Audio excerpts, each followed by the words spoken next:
Okay, thanks everyone for joining today. Our next speaker would be Tiffany with the topic on 404 system burnout and error message to my UX career. So can you please give a big round of applause? Thanks. Hi. Thank you for being here. A lot of good speakers are on the same role currently, but yeah, appreciate that. So this is my topic, 404 system burnout, and as topic suggests, you know what it means. And I appreciate for the first few slides, do not take photo because it's really personal photo of mine. And until the fifth slide later, probably you can. So I'll start now. Okay, so in early 2024, I noticed something. That's when after shower, we have our hair blow. And that is the hair that I collect about, I think, 3 days on the floor. So that's when I noticed I think I'm facing a lot of stress, and also people around me telling about this, such as my helper who comes to clean the house, and also the salon people wash my hair and then they pull out hair from the hair wash itself. And I also developed eczema, and this is the scar I have from my feet recovering eczema. And those are the selfies I take at home, and I don't show anyone actually, to observe how I was from the outlook myself. And there are times I try to cover up with makeup and try to put out a strong look at the boardroom before I do presentation and so forth, as you can see. And there are also this photo on my birthday. I actually did not share on social media because that's the time when I really realized no makeup can cover my fatigue. And that is, then I start to really look into the deeper issues I have at work. And so I think you can see what I got impacted from burnout was really on physical signals. And I start to lose focus at work. I couldn't think as sharp as before. My creativity was impacted. My team asked for my ideas. I kind of really don't know what to provide them. And my emotions was really fluctuate, and it impacted my relationships. And speaking of relationships, I have to deal with aging parents, so young kids and coworkers who don't have best interest for me.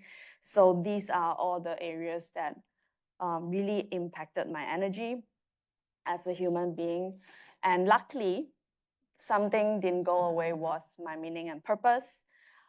I hold on to it very strongly, and that is why I'm coaching my mentees to really find purpose and meaning in all the work you do before you actually put out work for others. And that's actually an inner compass that really can guide you a long way. And this is a picture I took 2 days ago. So I think I have overcome most of the stress and burnout that really drained me. And I would like to share 3 parts of this story and learning and realization with you today. That is, what are the causes, what are the signals you can look for, and what you can do to overcome it. So first would be, do you think it is about workload when burnout happens? Yes? Who thinks yes? Yes. Oh, but the majority of you don't think so. And it is true, it's really not about workload. Because when burnout happens, it's actually your resources are not able to provide for the demand. And in a persistent period, that is what it causes burnout. So why workload is not an issue, the main cause to it? It could be because it's demand, right? But when your effort is aligned with meaning, purpose, your time, and your trust among your peers, and in fact, that actually wouldn't matter if workload is something that is going to take a while for you to deliver, but eventually you won't feel really as burnout as it is. So it's really not about quantity, it's about quality and the balance that you give and what you get back in terms of control, appreciation. It could be rest and purpose. So in the lens of designers, I would say the cost would be the creative energy we have to juggle, like research, say storytelling, collaboration, context switching, zoom into pixel a moment, then later zoom out for problem solving, and also dealing with different stakeholders is really something drowning. And when we top up with vague briefs, shifting goals, or incomplete data, it is really causing us to feel that. And secondly would be the empathy and feedback fatigue. So we are told to understand users, we are told to understand business needs and their pain points, their emotions, and their motivations. And also, our nature of our job would be getting approval and feedback to many different from different opinions. And sometimes we take in the opinions, sometimes it's just endless revision and subject to criticism. That is where we feel the fatigue a little bit more than the rest of our counterparts. And also the high standard we meet. And when we hold a high standard and meet low control, that's the contrast. So I believe this is especially important topic for high performers. So if you are a manager in your team, you would recognize, probably you will see your high performers are actually the people who get burned out faster, because the high standard they care deeply about, and it's about consistency, it's about quality, also keeping up with the latest trend and technology. You know, everyone you open up on LinkedIn, they're learning something, they're achieving something, they're trying something, and the next day, new ChatGPT launch a new version. So these are all the things that a person, when with high standard and meets deadlines, pushbacks, or push from product and business when they were telling you to do something you think it's not right, but you're pushed to do so. And where it came from Southeast Asia, is really the do more with less culture, and they glorify sacrifices for work. It's like, if you don't spend a New Year Eve with your family and you're actually at work, actually you get mentioned during meetings and people applaud for that. And lack of design leadership and advocacy, it's where the support is not there. And those are the things sometimes when you're at hands executing are not within your control, and you feel that torn and stretch between these two. That's where you really feel the burnout. And the signals that we can look out for is really one of our strongest inner compass, which physically I saw sign and I've shown you the sign that I've seen myself. And secondly would be our emotions, and negative emotions show up for a reason. Stress, irritation, anxiety, guilt, and overwhelm. These are just a few to note. But what it really means are, sorry, I need to go back to. But what it really means is when you feel stress, it sounds normal. It's good push sometimes for you to go forward and pick up things to learn. But when there's irritation, like last minute meeting, you used to be okay with it, but you are not too okay with it. You kind of have this frustration because your effort doesn't match the outcome, or you kind of feel, I can't handle one more thing, or anxiety about you're anticipating a lot of unknowns within your career or development you're just doing, and there's no future in front of you, or probably your manager weren't able to plan something ahead for you. And guilt for not meeting expectation, guilt for not having enough time with your loved one, and you start to have this term come up saying overwhelm, but you can't really point your finger to what is really overwhelming. And the second but last kind of emotion is where you feel numbness, and this is the most dangerous one, because this is when you don't feel it, you don't know you are stressed, you don't know you are really going through whether burnout or anything, you can't name it, and your lack of motivation. And this is really a warning sign, because it's a sign of deeper issue. And if you're dealing with a stressful family, it can be exacerbated at work, and or if you go home, and the boundaries of emotions and work and everything is getting really blurred. So this is like a struggling moment and circuit breakers. Yeah, I'll stop here for a while. Is there any questions? Yeah.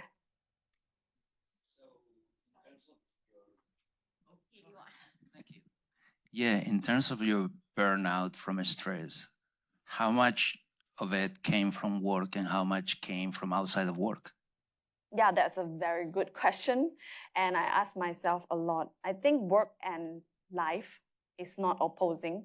They are really integral part. And we always hear work-life balance as a surface kind of meaning, but really it's work-life integration, right? And when we have the idea of balance, it's really not about I have this and that at the same time or have it all. There are times in different stage of life, we have young family, then we have different prioritization. When we don't have a family built, and I think when I'm younger, I would think I put more effort at work, which is totally fine because it's really different time in building different things in our life. So I would say it's impacting each side. I would say 50-50 at that time. If I would say 2024, I was also looking for a job in Australia as I already gotten my visa. And I know the future is really uncertain to me. That's one stress that I really want to achieve in my life. But at the same time, I was heading a 22 people team, and it was a lot of demand from work.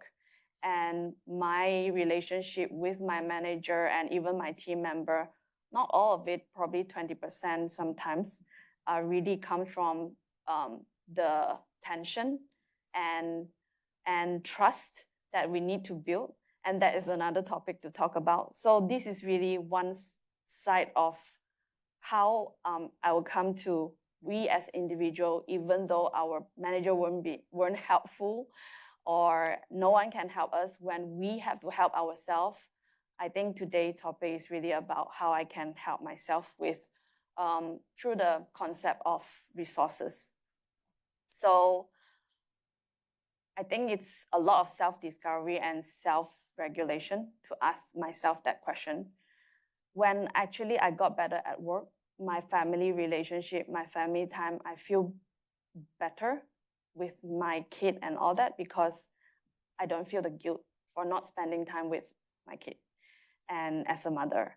And I can't really say there's a fine line to that. So moving on, is there any other questions? If not, I will talk about how I regain my resources. I will call these resources to regain my energy is through the concept of resource. So resource means time, resource means skill set, resource means support, trust and recognition you have from your workspace and everywhere. It's also emotional capacity, mental focus, physical help. These are all is a resource of a human being. And three parts here. Protect is to protect the meaning for your work. And first of all, really is a question that we can only ask ourselves, does this work? What does this work mean to you? Design, I really like design, but why am I not happy today in that organization? And secondly, conserve is really to take control consciously to prevent the loss, further loss of resources or being depletion. And lastly, how to acquire more resources, because I think it will be a question where our superior will ask you, why can this person do more and how can you be better at doing, and given your tools and all that, grow your capacity. So that's the topic on really how we acquire resources on ourselves and excel. So protect comes in a few manner. First of it would be physical. Like let's say you go to gym or work out or walk or rest. It's really to clear your mind, and it's really non-negotiable. You should know what you really, it will really fuel your energy. One of my team member really like washing his car. And I see every weekend he washes his car for 4 hours. I know that's when he really regain his energy. to do what he likes and come back to work on Monday. And what was trending was pickleball. People are just going out to work out, and I really believe in sweating it out is when we are more ourselves and we have a better, clearer mind. So really need to draw time on that. But I don't really see sometimes Australian will struggle about it, because this is speaking of back then in Malaysia. I think Australia is quite good at protecting boundaries. Correct me if I'm wrong. Better? You think so? Yeah, good. So because, yeah, maybe that's why I'm a little bit better now. And emotional boundaries with work and saying no to when it's necessary. And saying no is a skill set, I think. Also have your ground and say what to say no to. It's something we need to learn. It's not just blindly no to anyone. Then it's very hard to build a good and trusted relationship at work. Then it will be a bit of cycle in a burnout. And also reduce your distraction around the surroundings. So it will help you to build some repeatable habits to really focus, spend time on focusing, and then move on to next task and all that. These are pieces and pieces that I think you will find what's best suit you, that it's your non-negotiable to protect your energy or resource being depleted. So it can be your time, it can be your skill set, your time set aside to acquire skill set that would be related. Secondly would be how we conserve it. So as a manager, I identify a person who was facing burnout, and it could likely be also someone who already have limited mental bandwidth and to reorganize their work and responsibility, and also knowing they are going through something at home, probably a sick parent that they have to take care of and all that, and financial constraint. So as a manager, as much as I could help this person, I actually ask him to go on leave without the HR process. I really asked him to just log off from work and for 2 weeks come back, because he already used up his leave.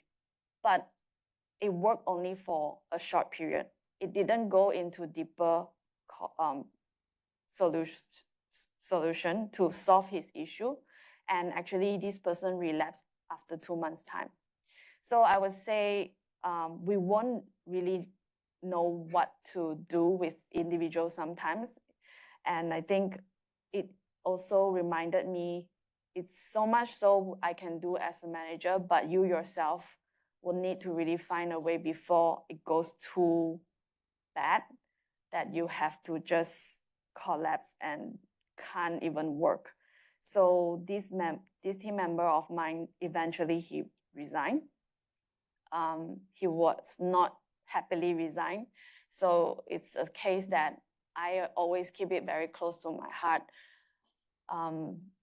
Even though our manager is kind of responsible and accountable for us, we really need to take our own initiative to take back the control before it just run empty and nowhere return. So another way, I've also helped a team member to who is burned out and told me alerting sign that she really can't know what to prioritize anymore. So we built a dashboard to go through weekly basis and what she has in her plate, and really like a personal dashboard on what she's doing today, what can be rejected, what can be next week, what can be done this week. I have to go to that extent to bring her hand in hand. In few weeks' time, she kind of get the momentum that, oh, okay, this is what I should prioritize. This is something I could reject. And lastly, I also map that with her purpose. So I really think you can tell your manager, or manager can ask your subordinate what really this person is look out to achieve in 2 months' time, 3 months' time, or 1 year time as a senior UX researcher role. So I mapped that activity to all her aspiration goals in 1 year's time. So she would like to become independent in churning out reports and all that. So I told her what task she's doing today actually is aligning to her goal, and she feels happier to do all the tasks and feel more energized and motivated to gain to gain back her feet on to operate on a day-to-day basis. And lastly, I think to designers, sometimes we have to embrace imperfection. I tell that myself as well. It's okay to have less than perfect work, because if it still drive value and it drive progress, it's fine. And kind of you have to detach what you love with the concept and idea sometimes. So lastly is about acquiring resources. This is about gaining and put up your new resources and to replenish your energy. I think it's a reality that we should take up new knowledge. That's something I think you will feel empowered to continue and improve. And that means get mentoring, get your sharing, learning, upskilling. And secondly, monetary appreciation. It is not wrong for you to ask for better compensation, knowing that you have put out effort, you have put your hard work in. Just ask if what you can do and what you have done deserve that pay and more compensation, and what it looks like for you 6 months to 1 year. Have that difficult conversation with your manager, because otherwise probably that's one thing you feel kind of not right, it's probably this part. And lastly, it's really important to know who are your supporter in your team, who will always vouch for you and root for your success. And really safe space to talk about your challenges at work is very important. Identify that person, identify that circle of support. And here comes the end of my presentation. I would say, in the end of the day, it's really asking yourself a question. Is it a fair exchange? It's about when your energy drains, no matter how motivated you are, whether you are threatened or lost, you feel stressful, whether you're losing too many for too long, we experience that burnout. Have you got a fair exchange out of all the things that you have given? And I think when the bottom line is crossed, it's wisdom, not weakness, to move on. Because I want to emphasize a little bit what bottom line means. It can mean a lot of things to different people, but what comes to my realization is when you get constantly dismissed, disrespect happens at work, being undermined, or your values are violated, or the promises or expectations are repeatedly broken, and gaslighting is happening, because with manager, closed door, one-on-one, you know what can happen. He can say all the things that make you question and second guess yourself, or even manipulation happens. And also fairness, it's about fair exchange. It's really work that you have given out. Do you get that same amount of support, recognition, and opportunity? Sometimes it's really not dollar and cents, but really the opportunity to grow and well-being, whether it erodes your mental health, it erodes your physical health. To my case, it was very obvious that part of it was my work. And I've been in the work long enough to realize that it's also work causing, not just life causing. And you have lost the autonomy to make decisions or being creative with your ownership, and you can define your craft. So it's really I hope this session can help you to strive to acquire, protect, and conserve your resources, because I think this is where you can really thrive, not just surviving at your work, and be happy at your work. And thank you for listening. And welcome any questions if you want to connect more. There's my LinkedIn and Instagram here.